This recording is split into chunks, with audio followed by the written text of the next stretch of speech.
ভালোবাসা কি শুধুই কাছে থাকার নাম, নাকি দূরে থেকেও কোনো একজনের মঙ্গল কামনা করা? আজকের গল্পে আপনি শুনবেন এমন একটি ছেলের কথা যে তার প্রেমিকার জীবনে না থেকেও তাকে ভালোবাসে প্রতিটি নিঃশ্বাসে। ভিডিওটি পুরোটা শুনুন, কারণ এই গল্পটা হয়তো আপনার মনেই গাঁথা কোনো স্মৃতি। নায়ক অনির্বাণ, নায়িকা শঙ্কিনী। লোকেশন দুর্গাপুর ও কলকাতা। সময়কাল 2014 থেকে 2024। অনির্বাণ আর শঙ্কিনী দুজনেই এক কলেজে ভর্তি হয়। কলেজের প্রথম দিন ক্লাসে সবার আগে ঢুকেছিল অনির্বাণ, আর একেবারে লাস্ট বেঞ্চে বসেছিল। শঙ্কিনী আসতেই সব চুপ। ওর চোখে, কথায়, হাসিতে যেন অন্যরকম একটা আলো ছিল। অনির্বাণ সেই মুহূর্তে চুপচাপ তাকিয়েছিল, আর ঠিক সেই দিনই তার প্রেমে পড়ে গিয়েছিল। দুজনেই ইংরেজি সাহিত্যের ছাত্র। কবিতা, নাটক, উপন্যাস নিয়ে নিয়মিত আলোচনা করত। অনির্বাণ সবসময় ওর ক্লাস নোট, পিপিটি, প্রেজেন্টেশন তৈরি করে দিত। শঙ্কিনী কখনো কোনোদিন কিছু চাইতো না, অনির্বাণ নিজে থেকেই দিয়ে দিত।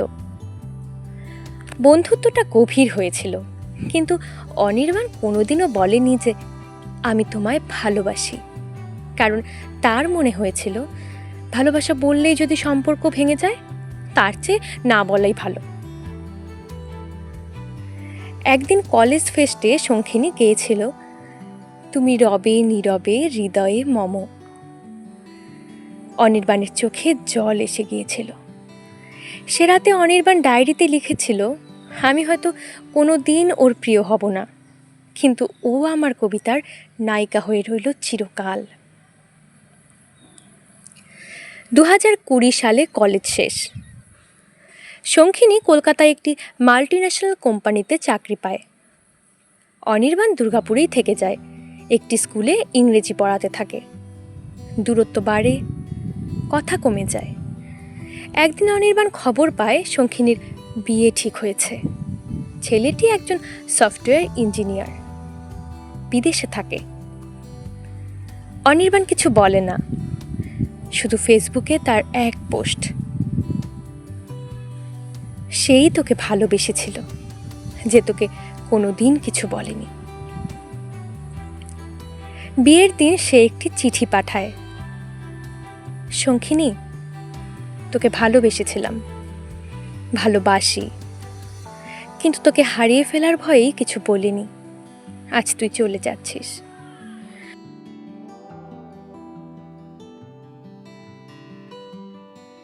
জানাতে চাইলাম ভালোবাসা মুখে না বললেও সে হারায় না। অনির্বাণ। চিঠি নিচে লেখা ছিল, যখন চুপচাপ ভালোবাসি। অনির্বাণ নিজের লেখা বই প্রকাশ করে। বইয়ের নাম যখন চুপচাপ ভালোবাসি। বইমেলার এক কোণে দাঁড়িয়ে অনির্বাণ এক কাপ চা খাচ্ছে।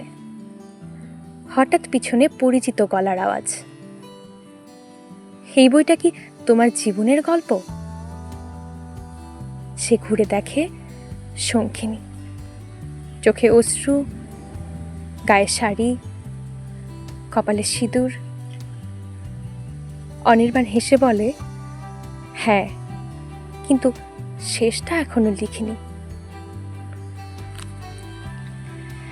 ভালোবাসা কি বললেই হয়, নাকি চুপচাপ মনের মধ্যে থাকলেও সে সবচেয়ে সত্যি হয়? আপনি কি মনে করেন? আপনার মন্তব্য আমাদের জানাতে ভুলবেন না। ভিডিওটি ভালো লাগলে একটি লাইক করুন, শেয়ার করুন সেই মানুষটির সঙ্গে যাকে আপনি এখনও মনে করেন, আর সাবস্ক্রাইব করুন প্রেমের প্রহর। প্রেমের প্রতিটি মুহূর্ত আপনার পাশে।